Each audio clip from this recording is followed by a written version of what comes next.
स्वास्थ्यगत समस्या को दृष्टि रखी उपयुक्त स्वास्थ्य शिक्षा ग्रहण करी समाज को सेवा प्रदान करने एक विषय।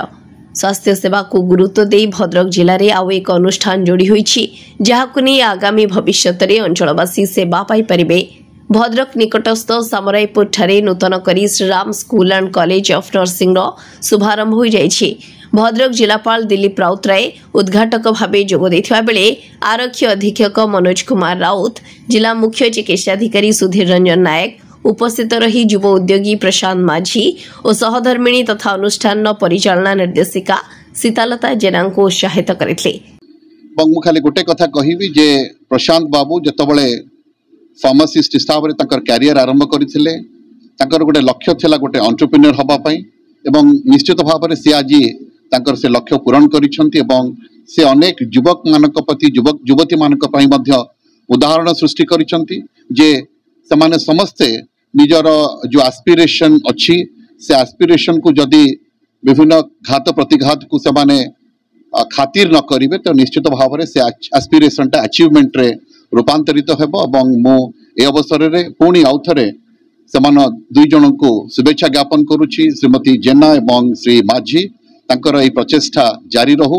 जो श्रीराम स्कूल ऑफ नर्सिंग खरागला तार जो अछंती एमडी हमर प्रशांत आ तांकर सदरणी सीतालता अछंती आ तांकर गोटे साधु उद्यम अछि। आजिकल पॉपुलेशन बहुत बढ़िलानी तेणु आमर हेल्थ स्टाफ मानकर बा हेल्थ पर्सनल मानकर भी आवश्यकता अछि। तेणु आमर सबु पिला माने भी पाई पारना आम भद्रक अंचल जो झील मैंने अच्छा से निश्चित भाव में ये पढ़िया सुजोग पाइबे। ताफल परोक्ष आमर भद्रक जिलार गोटे किसी हेल्प किसी परिमाण समाधान हम। तेणु जो ये उद्यमटा अच्छी बहुत प्रशंसनीय उद्यम अच्छी। यही कॉलेज आहरी भल भाव में उन्नति करूँ ये कामना करुच्ची। मुझे निश्चित भाव में सीट विषय गाइड करी भल करने। नर्सिंग स्कूल और कॉलेज आरंभ कर एकमात्र उद्देश्य आम सहर तथा आखपाख अंचल स्वास्थ्यगत समस्या दूर करने एवं शिक्षा शेष होगा पर युवक युवती निजुक्ति सुजोग सृष्टि करने बोली मत रखी निर्देशिका श्रीमती जेना। नमस्कार, मु सीतालता जेना। जो भद्रक सब पिला माने जो दूर दूरांत को जाउतिले पाठ पढ़िया बीएससी नर्सिंग करने कटक हो भुवनेश्वर हो अन्य जगह को हो। तेणु भद्रक खोलिबार मूल उद्देश्य होउजी जे पिला माने पाखरे बीएससी नर्सिंग टा करि परिबे आउ तांको जिबा आसिया पई भी सुविधा हबो आ दूर दूरांत को जिबा पई पड़िबो नै। आम इंस्टीट्यूट रे सबु प्रकार सुविधा अच्छी तो हॉस्टल रही सबु इंस्ट्रूमेंट भी रही जो प्रैक्टिकल आमर पर्सनल नर्सिंग होम अच्छी से प्रैक्टिकल करें। थियोरी अपेक्षा प्रैक्टिकल बेसी माने गुरुत्व रही है।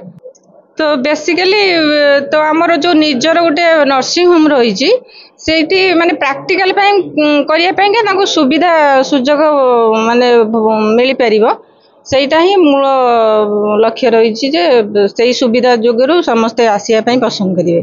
जिलापाल श्री राउतराय सम्मानित अतिथि माने एही अनुष्ठान उत्तरोत्तर उन्नति कामना करथिले। एही अवसर में आखपाख अंचल युवक युवती माने जोग दैथिले। फर्स्ट कहता मुझे जेहेतु गोटे नारी तो मु फास्ट निहाती मत रहा दरकार कि आमे समस्ते इंडिपेंडेंट हवा। तो आमको इंडिपेंडेंट करने नर्सिंग हूँ बेस्ट प्रोफेशन जो कि आम आग को जापर आमको आपरे भी गोटे बहुत भल अवार्ड भी मिल पार्टी। आम जेहेतु नर्सिंग आग तुम निजे देखी कोविड आसाला कोविड आम अवदान केमी जमी नारी जने होती देवी भाव में प्रमाण होती तो नर्सिंग प्रोफेशन नारी जने देवी भाई ही जना पड़ा आम प्रोफेशन को लेकिन बहुत खुशी भी हो पार। बेसिकली मुझे गोटे कथा ही कह सबू जिन एवरीथिंग माने सबू किसी जोटे पाठ भी हो साधना द्वारा ही हुए। तो यहाँ भी गोटे साधना तो ये साधना द्वारा सबू किसी पाठ आम थियोरी बेसिस रे पढ़ जाए। It is not a theory basical study actually it is a basically it is a practical basic study. तो थियोरी सहित निज प्रैक्टिकल को भी स्ट्रॉन्ग करियो। दैट्स व्हाई आम कॉलेज रे आम प्रैक्टिकल प्रोवाइड पई से माने पेरेंट हॉस्पिटल भी रही जोटी पिला माने प्रैक्टिकल सहित सबू किसी नॉलेज गेन करि परिबे। Actually we are providing proper skills and equipments through हो पारे जोटा कि नर्सिंग विषय से। Bhadrak Prabhat Vijay report RCN Odia.